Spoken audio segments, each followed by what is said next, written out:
Gostivari kremtoi 7 marsin, manifestimet e shumta në përshkolla. Për 2 muaj 6 tentime për vetvrasje në rajonin e Gostivarit.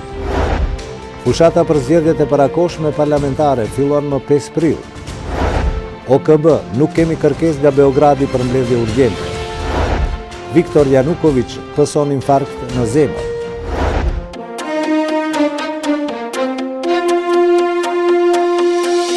Ky është edicioni i lajmeve në TV2. Me ju në studio, Agim Mustafaj. Përshëndetje teleshikues të nderuar, jeni me edicionin e lajmeve këtu në TV2. Sapo ndoqët titujt e ngjarjeve kryesore që shënuan ditën e sotme. Me to mëgjërsisht, si dhe me shumë informacione tjera nga vendi dhe bota, do t'ju njoftojmë menjëherë pas një bloku të shkurtër publicitar. Na ndiqni.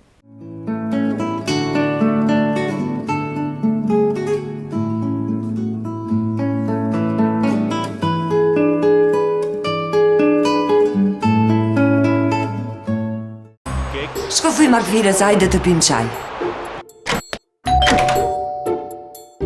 Thuj kumrije se rendin e ka ajo me ardhë, se duhet me fol edhe për qikën e me vludesa. Thuj Markvires, kam frikë se me vludja nuk kam me pranu.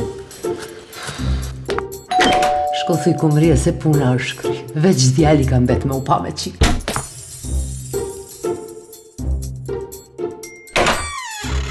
Thuj Markvires? Mene nuk paguani për të folur brenda rjetit. Me çdo mbushje që bëni, ju fitoni bonus jo 1, por 2 falas me gjithë rjetin Albafon, pa paguar asgjë shtesë. Më thet thash 2 pa u ndal. Po të pret Markvirja me marrë adapterin, se veç një vim baterin kam bet. Fol Shqip, Albafon.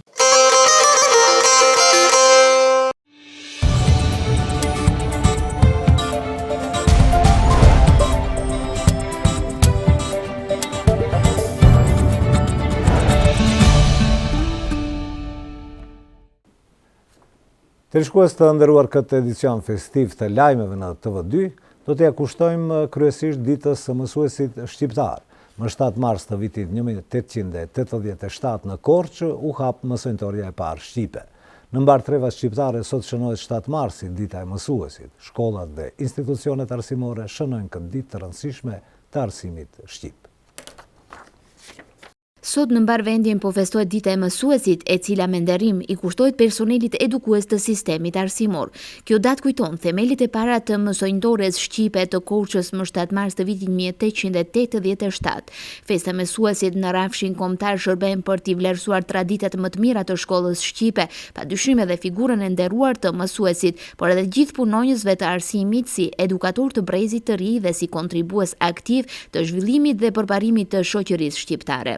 Për të arritur deri tek ditët e sotme, vlera dhe kuptimi i kësaj date ka kaluar nëpër sfida dhe peripeci të ndryshme, lufte përpjekje të pandërprerë nëpër shekuj për të mbijetuar gjuha jon, kultura, historia, shkrimi dhe leximi shqip dhe mbijetesa jon kombëtare.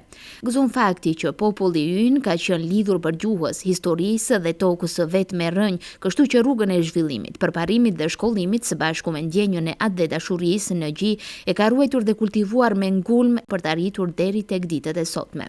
Edhe sot krahas respektit për mësuesit tan, kujtojmë me respekt më të thellë edhe të gjithë ata që u dogjën për të shndritur rrugët e gjuhës son të ëmbël, rrugëve të shkronjave tona të bukura, rrugët e përparimit dhe edukimit të popullit ton si Buzuku, Bardhi, Budi, Bogdani, Todhri, Kazazi, Negovani, Luarasi, Logoreci, Derada, Mjeda, Fishta, Noli e dhjetra figura, ikona të gjuhës shqipe të cilët themelit e gjuhës son i njohën edhe me gjakun e tyre. Ai dhe vetëm ai popull që është i ngritur, i vetëdijshëm dhe i arsimuar di se ç'kërkon, di të luftoj dhe të fitoj lirinë e vet. Pikërisht mbi këtë bazë, pushtuesit tan na kanë sulmuar para së gjithash, shkollat, institucionet, akademitë, bibliotekat, muzeet dhe kultet e rritit shqiptar. Mësuesi ynë dje dhe sot po jep shumë nga vetja e tij në mënyrë që brezi i ri të edukohet dhe nesër të jetë i gatshëm që të marrë frenat e adheut në dorë për të ngritur dhe përparuar atë. Mësuesi ynë sot po bën çmos që këtij brezi t'i jap flakadanin e diturisë për të marshuar drejt ardhmërisë son të ndritur. Mësuesi shqiptar janë ata që në kohrat më të vështira për kombin ton na mësuan ndërshekuj qëllimin e rrugëve tona të ndritura. Ata janë fuqia më e ndritur e historisë. Edhe Gustivari u është bashkangjitur trevave shqiptare në kremtimin e 7 marsit, ditës së mësuesit shqiptar. Manifestimi i parë u mbajt në shkollën fillore Përparimi në fshatin Shegran. Të pranishëm ishin shefi i kabinetit të kryetarit të komunës Bashkim Hasani dhe përgjegjësi për arsim Qeramedin Selimi. Shkolla fillore Përparimi në fshatin Shegran sot ka kremtuar një fest të dyfisht. Krahas manifestimit për 7 marsin, ditën e mësuesit shqiptar, nxënësit dhe kolektivi mësimdhënës shënuan edhe patronatin e shkollës. Drejtori Lulzim Zeqiri njoftoi se me këtë rast janë ndarë edhe mirënjohje për nxënësit, klasat e dalluara, veteranët e arsimit dhe drejtuesit e sipërmarrjeve private, që kanë kontribuar në mbarvajtjen dhe rritjen e cilësisë së procesit mësimor në shkollën Përparimi. Sot për ne këtu në shkollën tonë është një festë dyfisht, pra të kemi nderin dhe kënaqësinë, pasi që përveç se është festë 7 marsi, dita e mësuesit, është edhe dita e shkollës. Mu për këtë shkak ne kena organizuar një manifestim kulturor për hir të këtyre dy festave të cilët janë në të njëjtën ditë. Drejtori Zeqiri, duke folur për programin e prezantuar nga nxënësit e shkollës, të asistuar nga mësimdhënësit e tyre, theksoi se pjesë e programit ishte edhe ekspozita vizatimore e nxënësve të kësaj shkolle. Programi jonë sot është për hir të festës së prashë, thamë është edhe patronati i shkollës, kena paraparë që të ndajmë disa mirënjohje të gjitha atyre të cilët kanë dhënë mundi dhe kontributin në përmirësimin e kushteve dhe cilësive në shkollë. Po ashtu që në këtë para 2 ditëve kena mbajtë edhe gara sportive në futboll dhe në vrapim. Për ata kena paraparë disa dhurata, gjithashtu që në këtë program është i pasur edhe me poezi, me këngë dhe valle. Manifestimi për 7 marsin, ditën e mësuesit shqiptar dhe njëherë shënimi i patronatit të shkollës, tashmë janë shndruar një festë unike dhe e përmoqshme e shkollës së fshatit Shegran. Manifestim rasti është mbajtur edhe në shkollën fillore periferike Ismail Qemali në fshatin Balindol, ndërkohë që nesër manifestimi kushtuar 7 marsit, ditës së mësuesit shqiptar, do të mbahet edhe në shkollën qendrore Ismail Qemali të qytetit. Me rastin e ditës mbarkombëtare të mësuesit shqiptar, manifestim rasti u mbajt edhe në shkollën fillore periferike Ismail Qemali në fshatin Balindol. Në mjediset e kësaj shkolle, nxënësit dhe kuadri mësimdhënës shfaqën një program artistik që u ndoq nga afër nga prindërit dhe përfaqësuesit e komunës së Gostivarit. Përgjegjësi i shkollës Bafqar Nuretini theksoi se ky manifestim është në vazhdim e manifestimeve të shumta kombëtare, ashtu siç ishte edhe manifestimi për 28 nëntorin, ditën e flamurit kombëtar. Domethënë shënohet festa e 7 marsit, dita e mësuesit, dhe shënohet festa ndërkombëtare, domethënë dita e nënës, dita e 8 marsit. Siç mund të shihni edhe vetë, nxënësit kanë përgatitur një program jashtëzakonisht të pasur me këngë dhe valle të ndryshme, të cilët janë prit jashtëzakonisht për mirë si nga prindrit, një ashtu edhe nga banorët të fshatit tonë, të cilët ishin prezent në kuadër të këtij aktiviteti. Shkolla jonë edhe më herët ka organizuar aktivitete të kësaj natyre.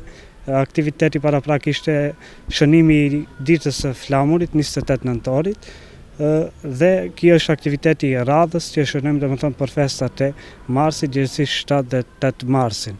Manifestimi u shoqërua nga një program i begatshëm kulturor, të përgatitur nga nxënësit dhe kuadri mësimdhënës së kësaj shkolle. Me praninë e tyre, manifestimi u nderua nga Sultan Hameti dhe Nafie Zenderi si përfaqësues të sektorit për arsim në komunën e Gostivarit. Mbetemi tek festa e 7 marsit nëpërmjet një paneli arsimor të organizuar nga sektori i femrës në Muftininë e Gostivarit, është shënuar dita e mësuesit shqiptar. Detajet i sjell gazetarja Gëzime Imeri. Lexo dhe mëso janë 2 porosit kryesore me të cilat krijuesi i gjithësisë hap librin e shenjtë Kuranin. Përjedhoi, jo rastisht profesioni i arsimtarit konsiderohet i shenjtë, sepse pikërisht mësuesit tan janë ata që çdo ditë hedhin dritë mbi perspektivat e brezrave që vinë dhe me anë të lapsit dhe librit synojnë të luftojnë ignorancën. Për të nderuar veprimtarinë e arsimtarëve në një ditë të shënuar si kjo, sektori i femrës muslimane në Gostivar mblodhi në ombrellën e një paneli arsimor të titulluar Arsim për të gjithë, arsimtare që kanë kontribuar për edukimin e gjeneratave të tëra për t'i uruar me rastin e festës së 7 marsit dhe për të zhvilluar një panel mbi gjendjen e arsimit sot. Teologja dhe profesoresh në medresen Isabeu, paralelje e vajzave në Gostivar, në cilësi të organizatores nga Këndvështrimi Islam foli mbi rëndësinë e këtij organizimi që përkon me festën e 7 marsit.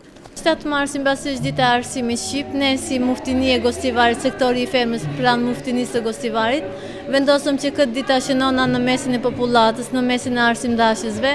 Është një ditë jo që duhet festohet vetëm sot, por ajo çdo ditë ne përjetona bashkë me nxënësit tonë për tavolina, në për klasat, por dëshim gjithë mësimdhënësit të bashkojna një ditë të japim urime të mira, mbasi veç shpallja embrioni i njerëzisë fillon me mëso lexon emër të Zotit, duke u nisur nga ju se kena obligim fetar dhe obligim shpirtëror, mbasi kena zgjedh këtë profesion të shpirtit, dhe unë si teologe do të mundohem në aspektin shpirtëror, dashurinë ndaj mësimit, ndaj arsimit, ta shprehim para dashamirëve të arsimit dhe një herë së bashku ta festona këtë ditë apo ta përkujtona në një formë ashtu siç ka hi arsimit. Në këtë panel arsimor e ftuar speciale ishte edhe Nafie Zendeli Ziberi, përfaqësuese nga komuna e Gostivarit, e cila i përgëzoi organizatorët për këtë lloj organizimi, duke potencuar që institucioni medreses në qytetin ton paraqet nder për të gjithë ne, sidomos kur merret parasysh qëllimi i tyre kaq fisnik në një ditë si kjo, por edhe për çdo ditë. Fillimisht dua përshëndes gjithë mësimdhënësit në komunën e Gostivarit për ditën e 7 marsit, dita ekskluzive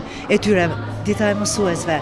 Njerit unë jam krenare, nderuar që sot kam ftesë nga udhëheqësia e medreses së vajzave në Gostivar, e cila për Gostivarin është një institucion i suksesshëm, të cilëve pa dyshim urojmë suksese, sepse si besimtar musliman na bën krenar që një institucion i tillë është në komunën tonë. Qëllimi i tyre është shumë fisnik, me që sot është 7 marsi dhe ato pikrisht këtë tubime kanë organizuar në këtë ditë kaq të madhe për arsimin shqiptar, për mësimdhënien shqip, dhe besoj jam shumë e sigurt se ky do të jetë edhe një apel për të gjithë nxënësit rinisë shqiptare, bazuar në thënien kuranore, fjalën e parë në Kuran, e cila është lexo me emër të Allahut. Letet ki dhe një apel për të gjithë nxënësit.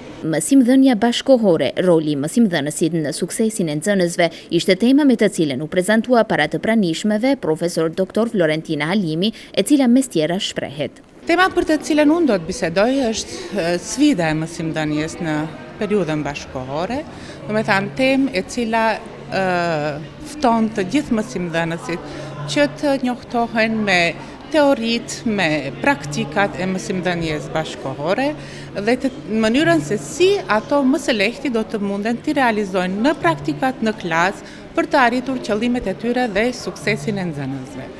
Kjo temë fokusohet në aspektin social dhe në aspektin psikologjik, me të cilat do të gërshetohen praktikat dhe do të jipen gërshetimet e teorisë dhe studimeve empirike me qëllim që të propozohen. Këto ide që të realizohen për mësimdhënësit e ditëve të sotme në klasë. Me këtë dhe organizimet e tjera të realizuara deri më tani, sektori i femrës muslimane edhe njëherë dëshmon se femra në islam nuk është vetëm një edukatore e mirë për fëmijët e vet që nuk del nga kornizat e familjes së saj, por ajo mund të jetë shumë e suksesshme edhe në edukimin e gjeneratave të tëra nëpërmjet të profesioneve si që është në rastin konkret mësimdhënia. Manifestime dedikuar ditës së mësuesit shqiptar janë mbajtur edhe në shkollën fillore Bashkimi dhe në qendrën për kulturë në Gostivar. Kronikat më të zgjeruara nga manifestimet në fjalë do të mund t'i ndiqni në edicionet e lajmeve të ditës së nesërme.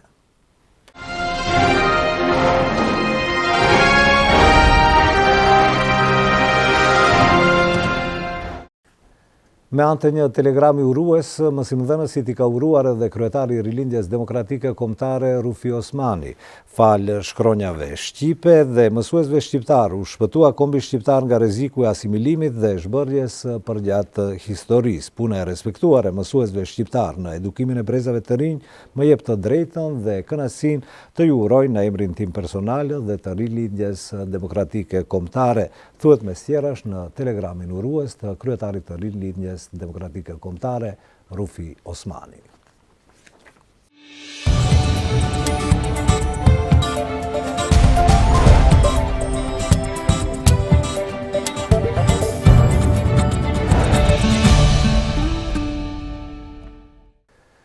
Ndërojmë temën e informacionit. Brenda muajve janar dhe shkurt, në evidencat e policisë së Gostivarit u regjistruan gjithsejt 6 tentime për vetvrasje.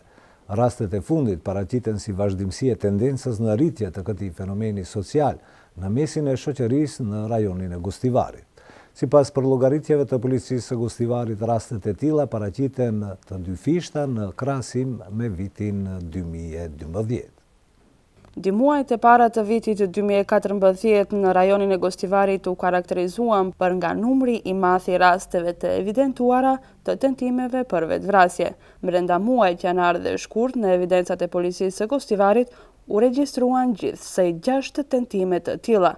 Duke folur për rastet në fjalë, nga policia e Gostivarit thonë se pjesa dërmuese e personave që tentuan të vetvriteshin brenda periudhës dimujore janë femra. Vetëm në një rast, autori paraqitet mashkull. 5 femra tentuan të vetflijoheshin duke dashur të helmohen me tableta të ndryshme apo lëndë toksike. Madje njëra nga ato, për shkak të seriozitetit të helmimit, është bartur në klinikën toksikologjike në Shkup. Në mesin e rasteve të theksuara, ka pasur edhe persona të moshës së mitur, bëjnë me dije nga policia e Gostivarit. Sipas evidencave të policisë, arsyet më të shpeshta paraqiten problemet familjare si dhe problemet në dashuri. Rastet e fundit paraqiten si një vazhdimsi e tendencës në rritje të këtij fenomeni social në mesin e shoqërisë në regionin e Gostivarit. Vitin e kaluar u regjistruan 20 raste të tentimeve për vetvrasje dhe po aq vetvrasje. Sipas përllogaritjeve të policisë së Gostivarit, rastet e tilla paraqiten të dyfishta në krahasim me vitin 2012.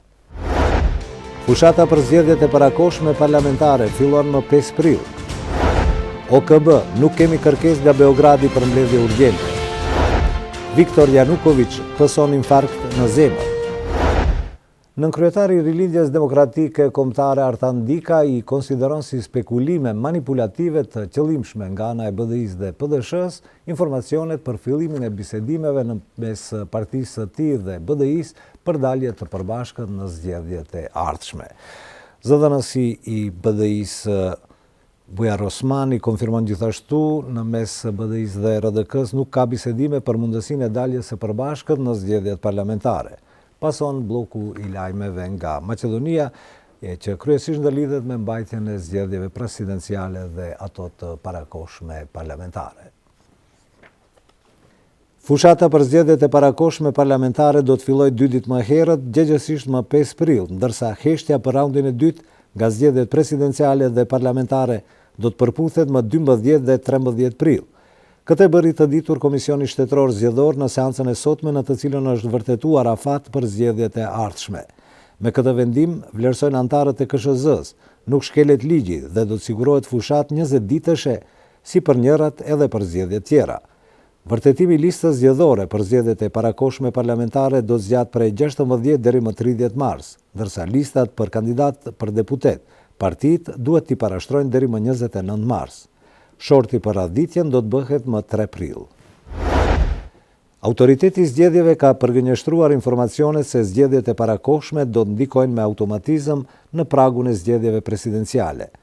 Burimi zyrtar pranë Komisionit Shtetëror të Zgjedhjeve thonë se ditën e zgjedhjeve do të ketë 2 regjistra votuesish dhe se do të jetë në të drejtën e zgjedhësve, nëse do të votojnë vetëm për deputetët apo edhe për presidentin.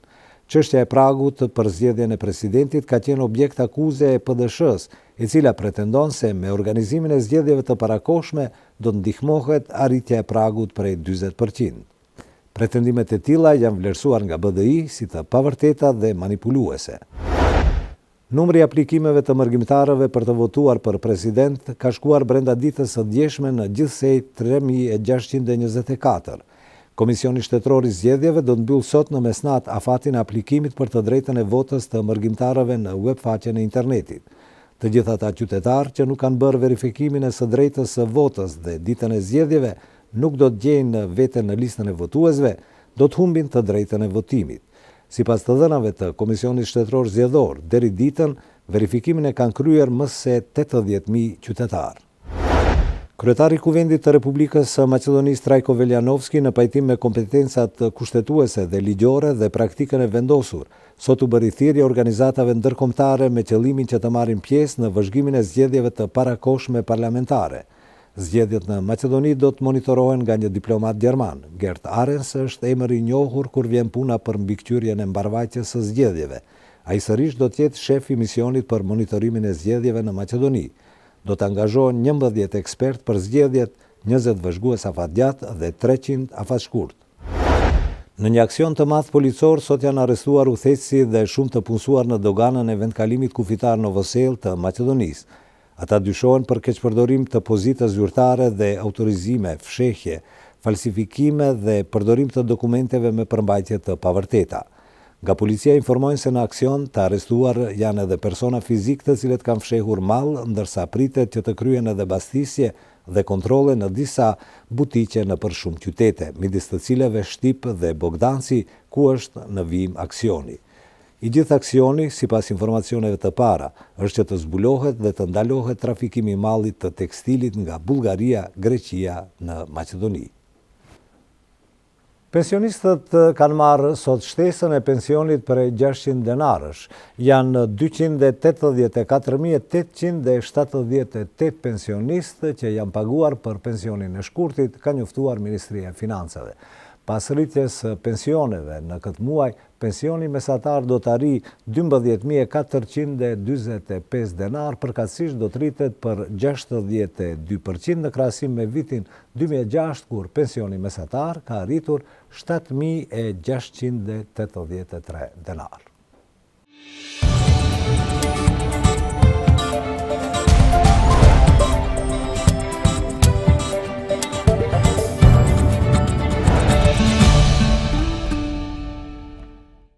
Kërkesa e Serbisë ndaj OKB-s për mbledhje urgjente për shkak të iniciativës së Kosovës për formimin e forcës së armatosur, si dhe ceremonitë dedikuar epopesë së UÇK-s, janë ngjarjet kryesore që kemi veçuar për bllokun e lajmeve nga vendet e rajonit.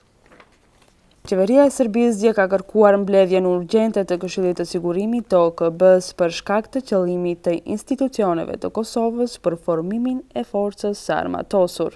Meqense në këtë muaj, Këshilli i Sigurimit të OKB-s drejtohet nga Luksemburgu, përfaqësuesi këtij vendi në Këshillin e Sigurimit tha se deri më tani Këshilli i Sigurimit nuk ka marrë ndonjë kërkesë të tillë nga Beogradi për mbledhje urgjente të anëtarëve të Këshillit të Sigurimit të OKB-s. Në kuadër të epopesë së UÇK-s, sonte në Prekaz do të bëhet ndezja e zjarreve që simbolizojnë nisjen e luftës në Kosovë, për ta krijuar veprën dhe sakrificën e komandantit legjendar Adem Jashari dhe familjes së tij.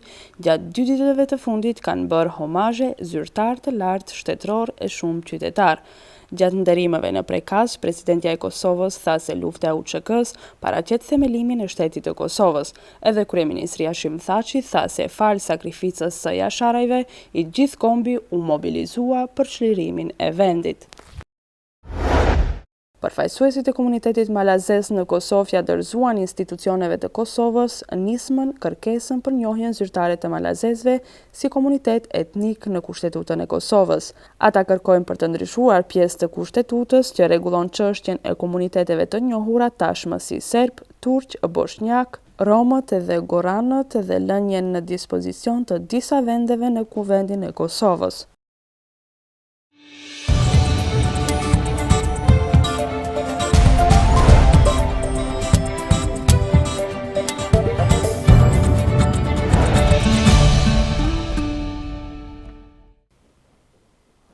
Presidenti i rënë nga froni i Ukrainës, Viktor Yanukovych, është shtruar në spital në Moskë pasi dyshohet se ai ka kaluar një infarkt, sipas Russia Today. Raportohet se ai është në gjendje serioze. Vladimir Putin ka hedhur poshtë zërat se Yanukovych ka vdekur nga një infarkt në qytetin rus Rostov-on-Don. Vazhdojmë edicionin e lajmeve me zhvillimet e fundit nga bota. Vetëm disa orë pasi që Parlamenti i Gadishullit të Krimes ka bërë të ditur vendimin për mbajtjen e një referendumi për bashkimin me Rusin, qyteti më i madh i Krimes, Sebastopoli, është deklaruar se ka vendosur tani që të bashkohet me Rusin. Zyrtarët e qytetit, ku gjenden dhe bazat e forcave ruse të detit të Zi, kanë thënë se e konsiderojnë veten si qytetar të Rusisë dhe jo të Ukrainës. Ndërkohë, presidenti i Shteteve të Bashkuara të Amerikës, Barack Obama, ka zhvilluar një bisedë telefonike me homologun e tij rus, Vladimir Putin, për të tentuar të gjenjë zgjidhje diplomatike. Kryeministri i Turqisë Recep Tayyip Erdogan ka paralajmëruar se Turqia do të ndalojë që rrjeti social Facebook dhe kanali YouTube të përdoren në Turqi. Këto programe të internetit sipas tij janë keq përdorur nga shumë kundërshtar të tij politik pas zgjedhjeve lokale të 30 marsit. Erdogan së fundmi ka shtuar kontrollin e qeverisë mbi gjyqëstorin dhe internetin, veprime këto të cilat kanë rezultuar me kritika të shumta rreth aspektit të drejtave të njerëzit në Turqi dhe jashtë saj. Organizata e Kombeve të Bashkuara ka thënë se pjesa më e madhe e popullatës muslimane në Afrikën Qendrore është pastruar nga pjesa perëndimore e vendit. Si pasojë, dhuna gjatë këtyre muajve të fundit ka detyruar dhjetra mijëra besimtar musliman që të largohen nga vendi, përderisa besohet se mijëra të tjerë kanë humbur jetën si pasojë e luftimeve gjatë fushatave të spastrimit etnik.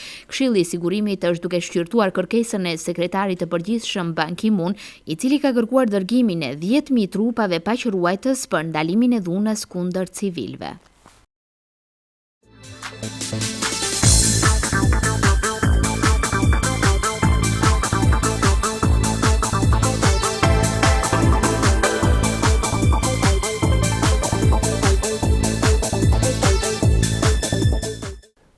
Karateisti Gostivaras Berat Jakupi do të jetë pjesëmarrës në turneun Karate 1 Premier League, që do të mbahet në Hollandë, ku do të marrin pjesë mjeshtër të karates nga 50 shtete të botës. E shtuna dhe e diele e kësaj jave do të jenë shumë aktive për karateistin më të mirë shqiptar nga Maqedonia dhe një herit kampion e Evropë Berat Jakupi, i cili së bashku me trajnerin e tij Arlin Tusini do të jenë pjesëmarrës në turneun Karate 1 Premier League, që mbahet në Hollandë, e ku do të marrin pjesë mjeshtër të karates nga 50 shtete të botës.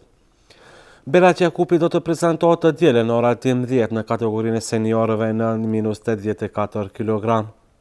Kjo garme për masa botërore do të jetë një test shumë i mirë për mundësitë e Berat Jakupit, i cili po përgatitet për pjesëmarrje në kampionatin evropian që do të mbahet në Finland dhe atë botëror që do të mbahet në Bremen të Gjermanisë në nëntor të këtij viti.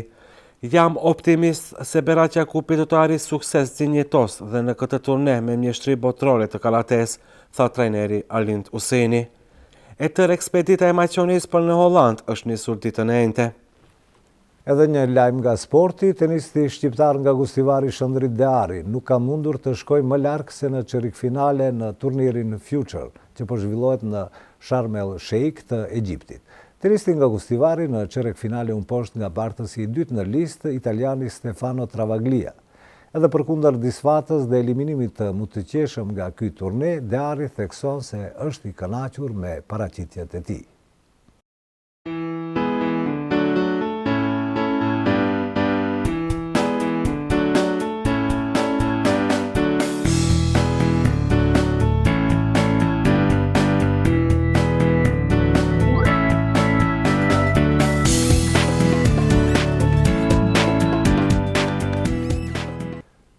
Të shikues të nderuar, ishte kjo e tëra që përgatitëm për këtë edicion informativ. Unë ju falenderoj për vëmendjen. Takojmë sërish në edicionet e radhës. Deri atëherë, bashkë mirupafshim.